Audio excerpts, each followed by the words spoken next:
Hello friends, നിങ്ങളിത് കാണുന്നുണ്ട്. ഇത് നമ്മുടെ ഇപ്പോഴത്തെ വെള്ളായണിക്കാലിൻ്റെ രൂപമാണിത്. മഴയത്തുള്ള വെള്ളപ്പൊക്കം മൂലം നേരത്തെ ഉണ്ടായിരുന്ന പാലം മൂടുകയും അവിടെ ഒത്തിരി ആക്സിഡന്റ് നടക്കുകയും ചെയ്യുമായിരുന്നു. ഇതേ തുടർന്ന് നാട്ടുകാരുടെ അഭ്യർത്ഥനയും സർക്കാരും കൂടെ ചേർന്നിട്ടാണ് ഈ പാലം പണിയാൻ തുടങ്ങിയത്. ഏകദേശം ഈ പാലം പണിഞ്ഞു തീരാൻ വേണ്ടി 2 വർഷത്തെ കാലയളവും കൂടിയാണ് കൊടുത്തേക്കുന്നത്.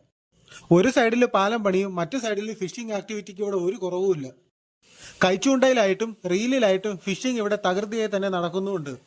വെയിലില്ലാത്തത് കൊണ്ട് തന്നെ ഫിഷിങ്ങിന് പറ്റിയ ക്ലൈമറ്റ് കൂടിയായിരുന്നു ഇത്. ഇതൊന്നും എനിക്ക് കിട്ടിയ മീനല്ല കേട്ടോ. ഇതുവഴി പോയപ്പോൾ ഞാൻ ജസ്റ്റ് കണ്ട് വണ്ടി നിർത്തിയതാണ് ഇതൊക്കെ.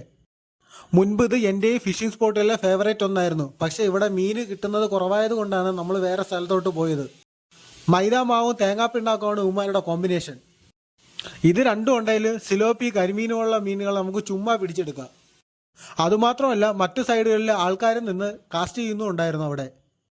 പൊതുവെ ഈ സമയത്ത് വല വീശുന്ന ആൾക്കാരെ നമുക്ക് ഒരുപാട് ഇവിടെ കാണാൻ പറ്റുമായിരുന്നു. പക്ഷേ പണി നടക്കുന്നതുകൊണ്ടാണെന്ന് അറിഞ്ഞൂടെ അവരെ സ്പോട്ടുകൾ മുഴുവൻ ഇവിടെ നിന്ന് പോയിട്ടുണ്ട്. അതുമാത്രമല്ല വെള്ളത്തിൽ നിറഞ്ഞു കിടന്ന കുളവാഴകളുടെ കാര്യത്തിൽ ഇവിടെ ഒരു തീരുമാനമായിട്ടുണ്ട്. മുമ്പ് കപ്പൽ മാർഗം വഴി വന്ന ആൾക്കാരാണ് ഈ കുളവാഴം കൊണ്ട് നമ്മുടെ നാട്ടിൽ വന്നത്. അതുമാത്രമല്ല കേട്ടോ, പിന്നെ ഈ കുളവാഴ വാരി ഇടുമ്പോൾ അതിൻ്റെ ഇടയ്ക്കുള്ള നെടുമീനിനെ പിടിക്കാൻ വേണ്ടിയിട്ട് ആൾക്കാർ ഇവിടെ നിൽപ്പുണ്ട്. ഈ ക്രെയിനിൻ്റെ ഡ്രൈവറായ ബായി ആണെങ്കിൽ മീൻ കയറുന്നെങ്കിൽ അതിവിടെ വിളിച്ച് പറയുന്നുണ്ട്.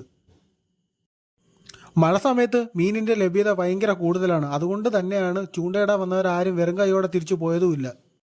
കോരിയെടുക്കാൻ രീതിയിലുള്ള വലകളുണ്ടെങ്കിൽ ഇതുപോലത്തെ ബ്രാലുകളെ നിങ്ങൾക്ക് ഇവിടെ നിന്ന് സുഖമായിട്ട് പിടിച്ചുകൊണ്ട് പോവാം. എന്തായാലും ഫിഷിംഗ് പ്രേമികളോട് എനിക്കൊന്നേ പറയാനുള്ള, ഈ സമയം എന്തായാലും ഇവിടെ നല്ല രീതിയിൽ ഉപയോഗിക്കാം. കാരണം അതിൻ്റെ റിസൾട്ടാണ് ഇവിടെ ഉള്ളവർക്ക് കിട്ടുന്നത്.